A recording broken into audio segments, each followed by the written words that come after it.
Hello everybody, my name is Sniper's Fun, and welcome all back to my next video here on YouTube.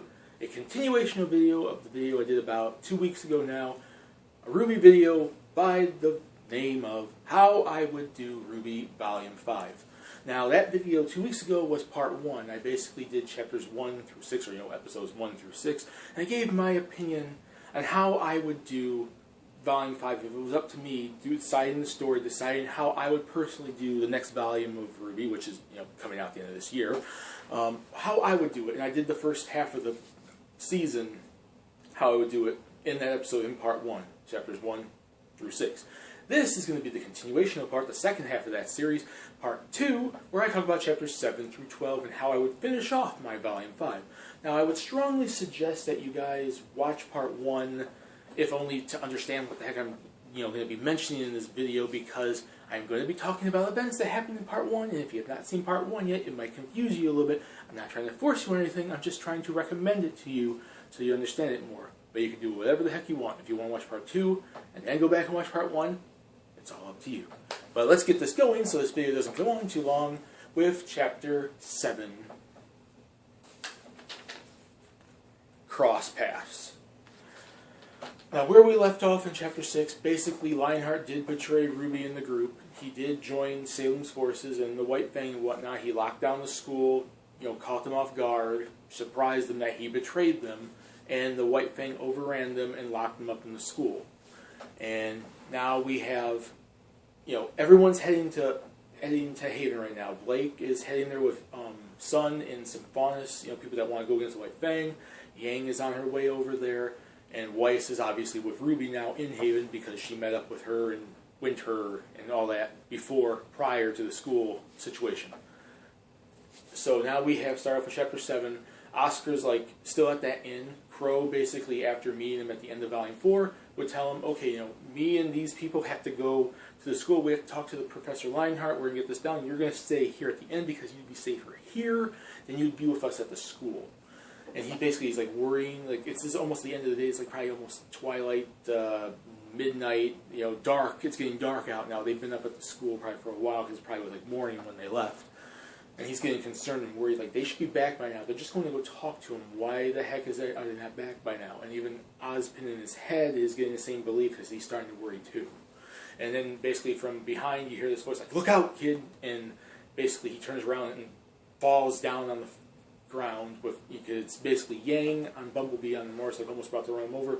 She starts kind of arguing with him, you should be aware of your surroundings, what the heck's wrong with you, you should know, you should be wary of what's going on, and not, daydreaming and stuff like that. But she can obviously tell that Oscar still looks very worried, and she questions him on it. And basically, he just mentions, he knows these group of people, he's only known them for a short while, but they went up to Haven, and, he's worried about them because they're not back yet. And then he basically mentions, there's, this girl with red and black on, and this old drunk guy, and, these blonde-haired dude, she's just mentioning him, and she's like, wait, black and red, you mean, RWBY? And wait, how do you know her? It's I'm her sister. You mean she's up at the school? Okay. So, and then she's concerned that she's about to go up to the school, and then Oscar's basically can I come with you? I don't want to be out on the outside. I don't want to be basically, staying on the outside. I want to get involved. I don't know what the heck's going on, but if I don't get involved, I'm never going to understand what's going on and why I'm here. Can I please come with you? Yang reluctantly accepts. We then travel to the school. We're back in the school now. Adam's telling the White Fang, you tear this school apart. You're going to find Blake. Because at the end of episode 6, I basically had Adam literally walk face first to RWBY and ask her where Blake is, because he's assuming Blake's there because he knows Blake left Menagerie. I basically had White Fang members notice that when Blake set out on the boat, that White Fang, knew that she left, and they informed him. So he assumed she's there because RWBY's her friend. Obviously, she's not there yet, and he's starting to get really over, wanting, obsessed with, wanting to get back with Blake, find Blake, and he's telling White Fang, you tear this school apart, you're going to find her because I know she is here. And Ilias basically tells him no, we have to stick to the plan. You're not sticking to what Salem wants. You're going against what Salem wants. Salem wants us here to take over the school and get the relic for her. And then Adam's just lashed out here and was no, this isn't more important. I need to find Blake. Blake is my everything type of thing, because he's kind of obsessed. I basically mentioned about how Like I basically mentioned there's a flashback about how he lost his family and stuff like that, and then Blake is like the only thing in his life. That's basically my observation for why he's so obsessed with her. And he just walks off. We then see Lionheart like in his office in his study. He's like worrying. He's contemplating if he made the right decision or not. He basically seen all the faces on all these kids that he's basically helped at the school. Like they all were shocked, and especially Ruby, who was like the most affected by it. And she only knew him for like a couple hours because Ruby's so trusting of people. Still, even after the events we've seen so far, and like he's just like contemplating. He's walking around. He's sitting at his desk. He's like, "Did I make the right decision? Do I now turn back on and help them now, or am I making the right decision to stay with Salem to protect myself?" And he's looking over for the relic, which is in his office, like locked up in some sort of secret vault or something. And he's just contemplating his decision. Now we go back to Son, Blake, and I had two faunists that were against the White Fang and Menagerie that joined them. I basically made them two minor characters. That's the reason why I only said they were a male faunist and female faunist. I didn't give them any traits or backstories or anything. Because in this volume, they'd be minor characters, they'd be more major characters, in a future volume. They won't be anything major now. They're just minor. They're just to kind of add to the character roster of good guys that will eventually become important, which they've done before. They've done minor characters that become very important in later volumes. They reach the shore. It's nearing nightfall, like I basically mentioned with Oscar, and they start running for the school. But Son says they might be facing Adam along the way. Chances are he's here, and he asks if Blake is okay with that, to meet up with Adam again. If she's ready to meet up with Adam again, and while Blake is, she's not comfortable with it. She's like, she's going to have to do this anyway, so she's going to have to go regardless. She's going to have to meet with Adam eventually anyway, so better do it now than wait. Which is something like the older Blake probably would have done. She needs to go now. And then we get back to Ruby and the crew. They're talking in their cell, which is basically, I wouldn't say the school, actual cells, but they're locked up in like classrooms, and White Fang are watching them. And basically, she questions Lionheart why he did it, like what's going on here, why would he betray us? And then she starts, speaking up about like the likes of Salem and the Maidens and all this stuff that really only a certain select few characters know about. And like Crow almost starts to tell her, Ruby, this is not stuff that you should be bringing out. And Ruby's like, no. Like, if you want to go against Salem, if you want to go against these forces and stuff like that, we have to inform people. We have to let people know. And like we can't just. We need these students to help us. We need Neptune and Voice and all these people to tell us. And Winter's like, "What are you going on about, Crow? What do you know?" Because Winter, I would say, obviously doesn't know anything about the Salem and Maiden stuff. And then Voice kind of looks surprised because something Winter doesn't know. And then Ruby basically starts informing them basically what Crow let them know, and Crow kind of joins in for a little bit. Watts is there, like I said. Watts is playing the assistant of Lionheart, but he's undercover because he doesn't want them to know that he's working for Salem, so he stays quiet even though he's concerned that they know this much. He's just staying quiet in the cell like this, like he's just looking at them like because he knows if he speaks out that they know they'd break his cover. And it's basically like, who can they trust at this point? And Ruby looks worried and looks out to the moon in the window after basically mentioning the stuff with Salem. And then we basically see to end the episode off, and chapter 7 off, we basically go back to Salem's little castle, and Cinder, Mercury, and Emerald are about to leave the castle. They're about to walk out the front door, and Emerald basically telling Cinder, like, if we do this, it's like, you want to go? You honestly want to go? Because Salem is not going to be happy that we're not following orders, that we're not staying by the school, staying by her castle. We're not to go out to the school, because I basically mentioned in chapter 1, Salem doesn't feel Cinder's ready yet. You're going to stay here. You're not going to Haven. And that made her furious because she wants to get back to fighting Ruby. She wants to get revenge on Ruby for her Voice, and all that other crap. And Cinder basically says yes. And they walk out of the little castle thing, and the final shot's like pans up from them, goes up to like a giant window in the castle, and you basically know that Salem sees them go.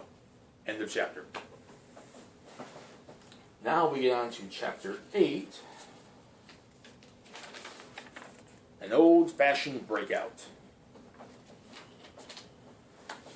And this basically picks up with Yang and Oscar. They arrive at the school. They notice some White Fangs guarding outside, and basically Yang kind of knocks a couple of them out so they can sneak their way in. Oscar is like scared to he wants to get involved. He wants to help, but he's not really ready. You can obviously tell he's he's jumping the gun and getting in there without Crow teaching him the stuff that he needs to know. And basically, Yang just tells him to find a safe place to hide. Find a place in the school and hide. You can help out later on once we get this, like the White Fang situation, calmed down. And then she fights her way through a couple of White Fang members, and basically come across Lionheart's office. She basically, Lionheart's shocked to see someone walk in, not a student, not a White Fang member, and stuff like that. And coming in his office to study, and she questions what's going on and why. Like where her sister is, she's like, oh, it's RWBY, and he's immediately taken back because RWBY was, like I said, basically just mentioned before, was the one that was mostly affected by his betrayal, and she's the one that was like flowing through his mind a lot because she was like the one that was most shocked. And basically, he's like, where's my sister? Where's like this? I know she's up here. I heard from people that she's up here. And Lionheart goes on about the Salem and the White Fang and stuff like that. And Yang obviously doesn't know all this stuff yet, so she's like, what are you talking about? And then Lionheart basically says he doesn't know if he did the right decision. He regrets the decision to put RWBY and the crew over to the White Fang. And Yang gets furious and starts about to go attack him because he's like, what did you do to my sister? And he's basically like, I'm sorry, the Salem's forces and the White Fang are like, kind of holding me captive here. I don't want to die. I know it sounds selfish, but I don't want to die, and I kind of sold him up because of that. But I don't think that no one's going to forgive me, but I think I need to go against Salem now. I made the wrong decision. And he basically tells him where to find the students and sends Yang out to go after, watch out for the White Fang, where to go out, watch out for Adam, and where to find them at. And Yang's kind of surprised at this point about, oh, Adam's here. And Yang finds the students and frees them, and obviously RWBY goes crazy over her sister because they haven't seen each other in 6 months. And basically he's wondering why she's there. She's like, oh, I need to find you. I couldn't stay at home. Dad's worried about protecting me, but worried about you because he can't leave the house because of me and whatever, so I had to come find you. And I basically find out from this kid named Oscar that you're up at the school and the White Fang and Adam and all this stuff here, and it's just this, back and forth. They break out. Watt sneaks out the back. He doesn't go with the group. He just kind of sneaks out. He just disappears because he doesn't want to. He wants to stay, undercover. But it's like, okay, maybe they assume that he just ran out of the school and found safety, which kind of still plays the part of being undercover. And then go find their weapons nearby because obviously they wouldn't have their weapons on them. And then we go and see, another scene at the Blake and Sun part. They're still racing to the school, and they notice White Fang ships. They sneak in, they take out some guards, and they question what the heck's going on. They interrogate them to basically find out what's going on here and to get some answers about what's going on at the school. And then we go back to, that was a quick little synopsis, we go back to the school now, and as RWBY and Weiss and Winter and Crow and all that, and Neptune and all that are, breaking free and about to go out of the school, they basically hear some voices in the distance, and coming from around the corner are Tyrion and Hazel. Tyrion wants to get revenge on RWBY especially, but Salem, like I basically mentioned in part 1, basically doesn't really trust him as much anymore. She kind of lost some trust in him, so she sent Hazel with him to keep an eye on him. And they're about to fight, and Tyrion's getting pissed and about to go after RWBY, and then Crow stands up to him. He's like, "No, you're gonna, RWBY, everyone, go on, move forward. I will take care of these two." And then Winter stands beside him, and basically says, "You're not going to do this alone. I'll help you along. It'll be me in you." And that's basically where that episode basically ends. And there's one more scene. And then as they're leaving, they go down this hallway, and at the end of this hallway, they see this cloaked figure, and that's where the episode ends. It's this cloaked figure. It doesn't show their face. It's just this cloaked figure. Episode 8, Chapter 8, done. Now we're on to Chapter 9. Crap. Chapter 9, Battle of Haven. Now, Chapter 9 basically starts off with the cloaked figure. They're at the end of the hallway. They're like, who are you? RWBY's like, who are you? Or someone's going to say, who are you? It could be RWBY, it could be Jean, it could be Neptune, it could be whatever. And then basically the cloaked figure, takes off their cloak, and it's Neo. Now, I basically mentioned this in one of the parts of part 1. Basically, there's at the end of one of the episodes, someone was knocking on Salem's door, and all you see is up close of a pink guy. It was Neo, who basically, since she didn't have Torchwood with her, and Torchwood is dead, and didn't have any other way pretty much getting back to Salem's castle, she basically fought her way tooth and nail to get back there on her own. And she's all war torn, she has like ripped up clothes and everything. Like she didn't want to give a rest. She wanted to go straight to getting revenge on RWBY because she would assume, since RWBY was the last person with Torchwick, that Torchwick disappeared and it was her fault. So she's all like war torn, beat up, like maybe a more beat up looking Neo. And then like RWBY is surprised and shocked to see her, and that she's still alive for that matter. And Neo just looks pissed because Torchwick was like almost like, I would assume like her everything. Like she was really close to Torchwick, and Torchwick is gone now because of RWBY. RWBY tells her, move on ahead. She's going to be the one to handle Neo. It can only be her. You guys go ahead. Find Lionheart, find the relic, find whatever. And Yang looks concerned, but she knows that she should have faith in RWBY now. RWBY's probably old enough to defend herself. She doesn't have to be the big sister protecting her anymore. And Weiss basically just tells her to get it done quickly.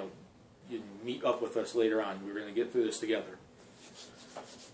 The group moves forward, and then some sort of alarm sound goes off, and the White Fang just starts storming the school. And now you basically see like the White Fang and the students all kind of start a big fight, and then we see a battle between Neo and RWBY.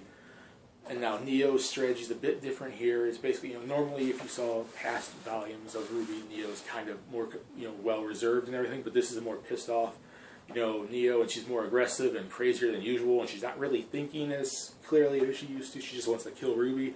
They kind of fight, and it's just back and forth between like schoolrooms and the hallway and everything, stuff being just destroyed around them. And then RWBY is able to kind of fight smarter than her and basically finds a way to overcome Neo a bit and gets her in a position to knock her out of a window. Like after a bit of a fighting, not just right the heck away. It's going to be a couple minutes of fighting between them, because that's going to be the major focus of this chapter, is Neo versus RWBY. And then when RWBY looks out there, she doesn't see her anywhere. She doesn't see her body on the ground. She doesn't see anything. It's nothing, which is to assume that Neo's still alive somewhere. Okay, and then we go back to Blake, Sun, and those two Faunus characters I mentioned. They reach the school. They fight some White Fang. They bump into Yang, which is a big shock between Blake and Yang, kind of out of nowhere, just meeting each other. When the last time they saw each other was, Blake just running from, Beacon. And then out from the distance, you hear Adam's voice come from behind. The group looks into the distance, and then you see Adam and Ilya walking up to the group, coming through the White Fang group. Like I basically mentioned, that the students were fighting the White Fang, and so Yang and Neptune and Jean and Ren and Nora and everything were all fighting. The students of Haven were fighting the White Fang, and then through the crowd they kind of disparate. They break apart. So it's Adam and Ilya walking in, and that's where chapter 9 ends. Adam and Ilya are now there with Blake, Yangs, and all that stuff. Sun and everyone, because now we have the meeting up, and everyone's all meeting up at this point. Okay, so that's basically where chapter 9 kind of leaves off with, is now we have, RWBY beat Neo, and now we have Adam and Ilya in the same place as Blake, Sun, and Yang. And the rest of the students, for that matter, in the White Fang around. It's just this big, maybe a giant, entrance room or something. It's going to be a room that can hold a couple hundred people probably. And that's where chapter 9 ends. Adam and Ilya's, Adam's part way people, Blake, you're here. Kind of thing, And then Ilya's just walking from behind him. And then we go on to chapter 10, Reunion.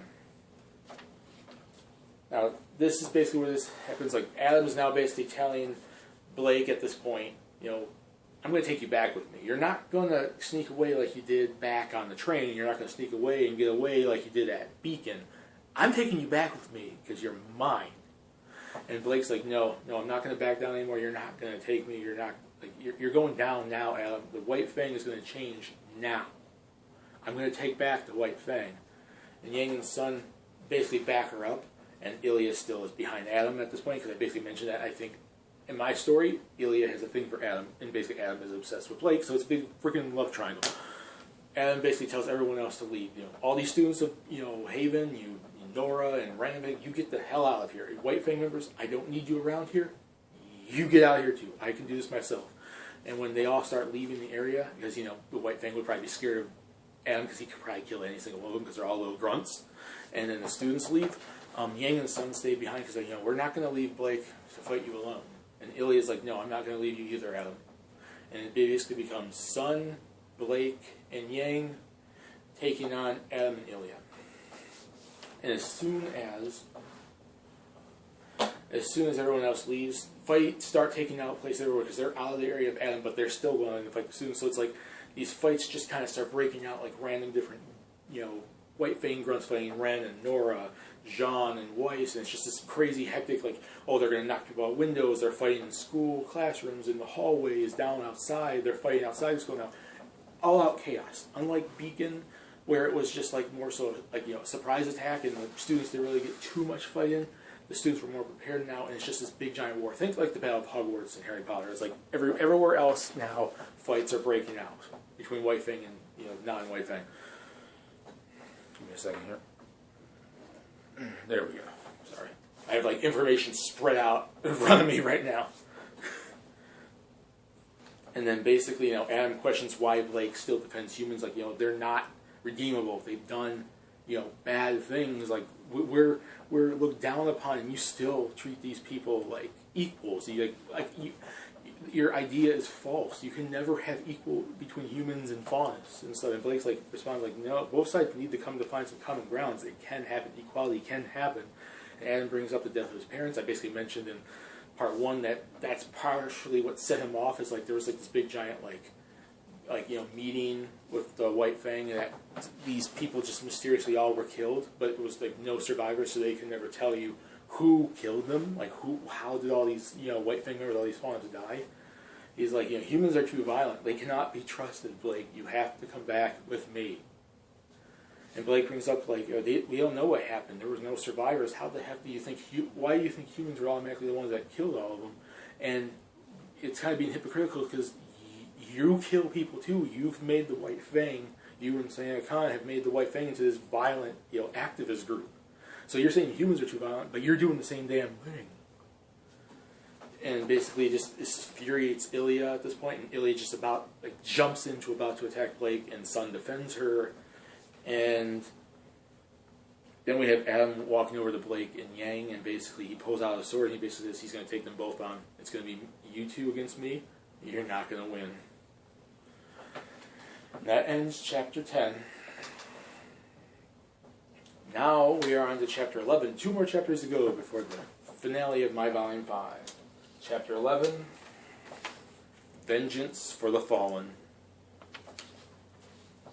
Now the episode's going to start off with Sun and Ilya fighting. Like you see a couple of little scenes where they're fighting and attacking each other, and Adam basically fighting Yang and Blake. Basically they kind of start to. And the battle goes on for a bit. Ilya's going to mock Sun. Oh, I beat you at Menagerie. You got stung or whatever. You got shocked. Like, I'm going to do it again, but this time you're going to get either hurt worse or you're going to die. And he then Sun retorts because he's comical. He's going to get some payback, and this time it's going to be you beaten. And Yang and Blake start fighting Adam, just like I mentioned. Then we see that RWBY catches up with like Weiss and Jean fighting and everything, and then that is a small little scene showing there before we jump back to Tyrion and Hazel fighting Winter and Crow, and it's just kind of shown for a little bit.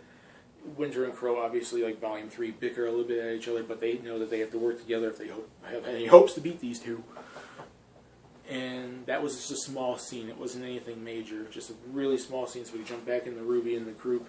They fend off most of the White Fang, and it's just basically RWBY alongside Jean, Nora, Weiss, Ren and everything, Neptune, Scarlet, fighting off members of the White Fang, just these little grunts. And then she's basically shocked or surprised in the distance at who she sees, and basically from a distance walking into that part of the school is going to now be Cinder, Emerald, and Mercury.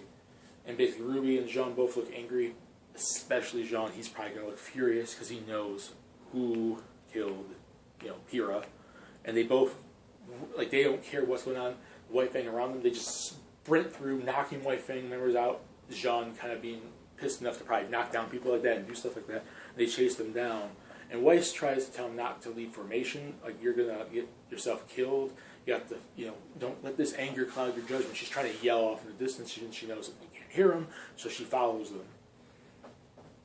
And then we go back to the Adam fight. Adam basically single-handedly is able to take on Sun, Yang, and Blake a bit. Like, they're working together, but it's not really working because he's such a well-trained fighter. And then Yang appears uncomfortable fighting him because she's still scared about him taking her arm, and she's still not fully ready fighting anyway, so those two things mixed together really kind of make her uncomfortable. She still kind of has that PTSD thing.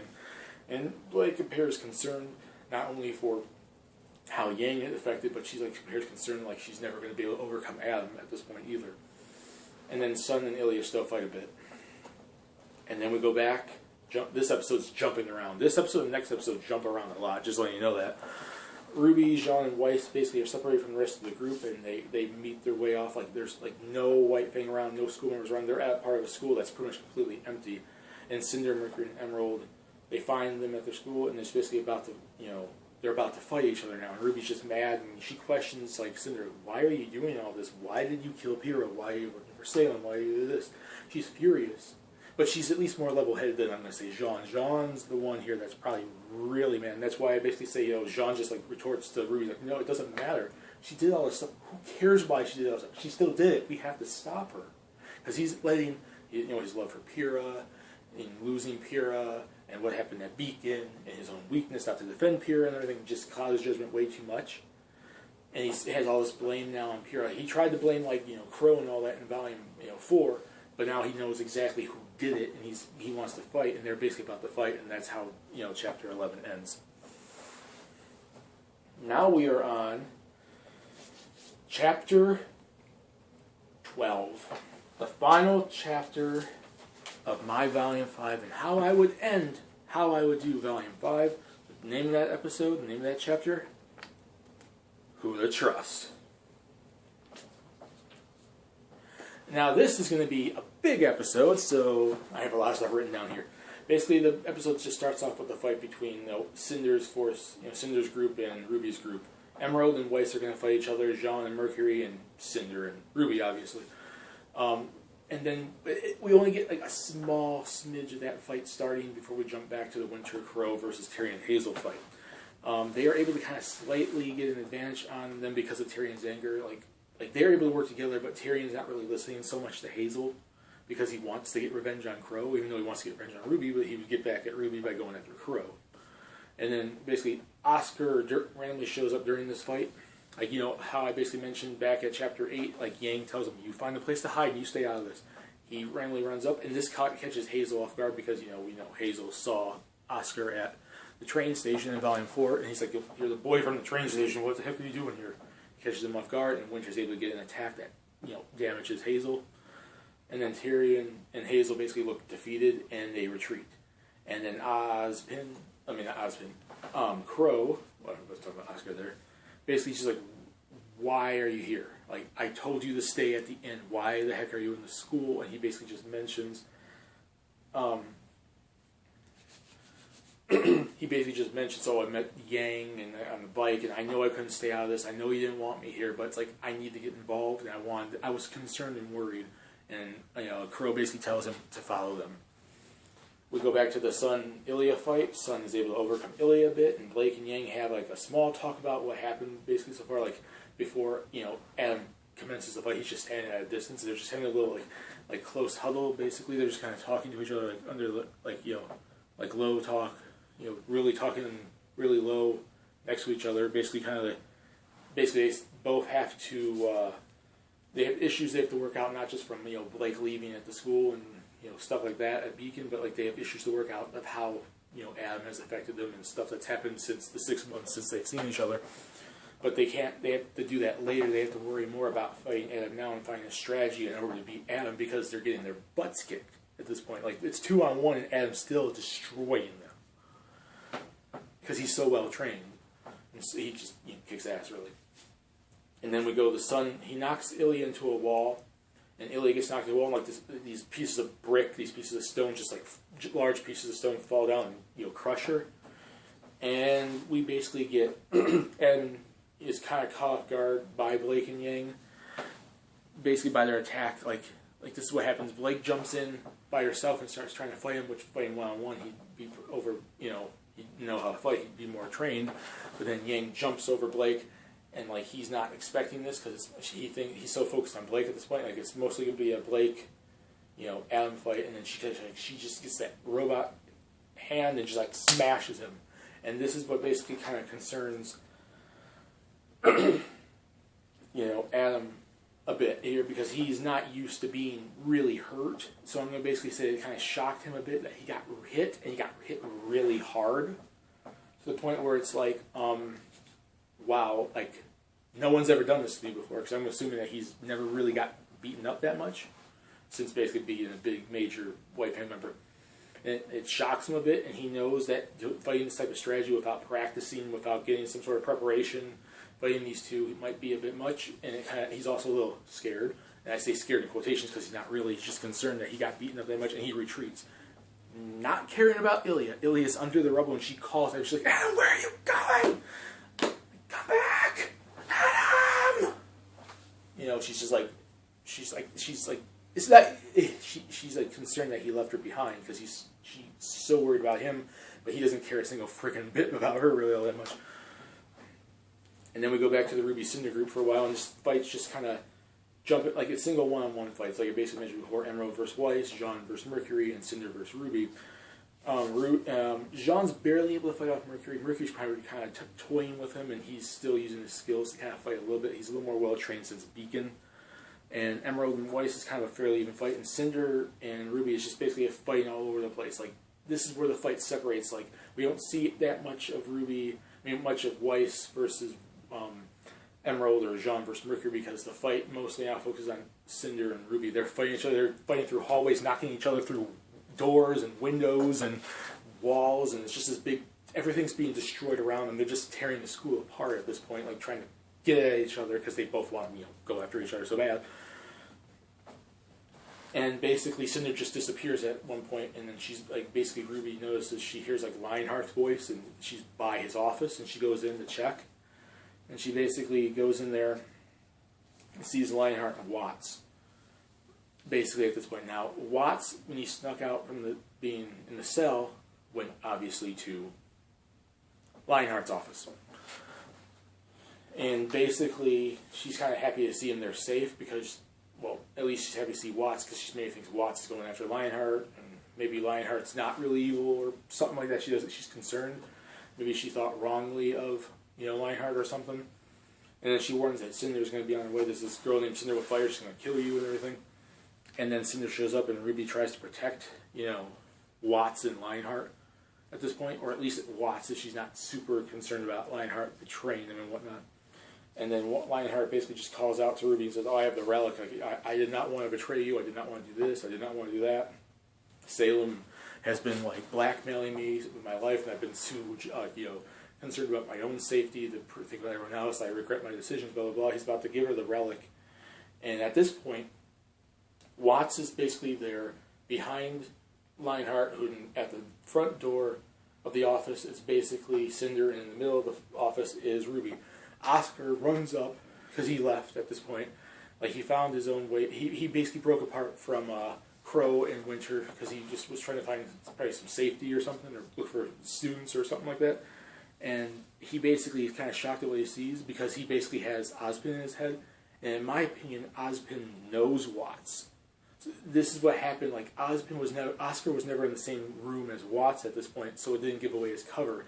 He sees her, and he sees Watts, and basically he's telling Oscar, RWBY, watch out for Watts, like, be concerned about who's behind you.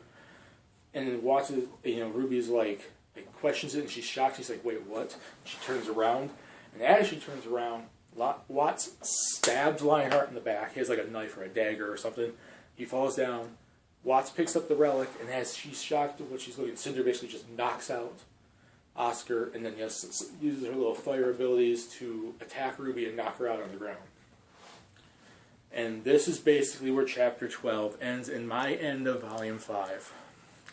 She's knocked down on the ground. Watts has the relic. They both walk over and stand above basically a knocked out RWBY. And we find out, it just flash forwards to RWBY was taken to Salem.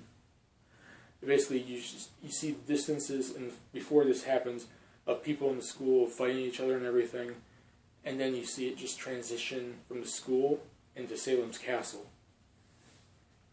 And you basically see like a Mercury and Emerald like dragging RWBY by her arms, her knees. She's like all beaten up in that little meeting room where obviously we have Salem looking out at the distance, and basically they're brought up, and basically Cinder's walking right behind her with Watts, and then Watts walks up, gives the relic to Salem, Cinder, and she thanks Salem. Salem thanks Watts for his contributions to get the relic, and she thanks Cinder, but she thanks Watts more because it was a lot more of his plan to do this with Lionheart. So that kind of is like going to add more tension in my storyline between Watts and Cinder. Like, she thanks, Watts more than Cinder at this point. And like, as she has the relic, she walks over to basically Cinder, basically to Ruby being held by Emerald and Mercury. She tells them to let go, and then she's just on her knees, she looks up. And we have Salem just kind of reach her hand out and grab Ruby by the face. "Oh, Miss Rose, what a pleasure it is to meet you. Oh, I forgot my manners. My name's Salem." Credits. We have Ruby. So basically, my opinion on how I would do Volume 5. Ruby is kidnapped by Salem's forces. The School of Haven is probably more destroyed than Beacon was, but I think they won the battle but lost the war kind of there, because basically the White Fang were knocked out and sent forward. Adam was beaten a bit. Basically Ilya was left behind, so she was taken as like a hostage by, the good guys. And the White Fang really got beaten down, destroyed here, unlike Beacon. So they won the battle against them, but they lost it because Lionheart was killed, and Salem got the relic, and Ruby was kidnapped, and is under Salem now. Like, with Salem now. And then the credits play, and you can do whatever type of song you want about saving friends or meeting up with friends, and like who you can trust, and just like this, like what kind of people in the world can trust, how deceiving can people be, being with friends and family and evil forces or whatever you want to talk about. So, let me make sure that everything is here. Okie dokie. I just want to make sure that everything's when I finish this off. Obviously, and I know you guys probably were wondering if I was going to do this or not, obviously there's after credit scenes at the end of the volumes.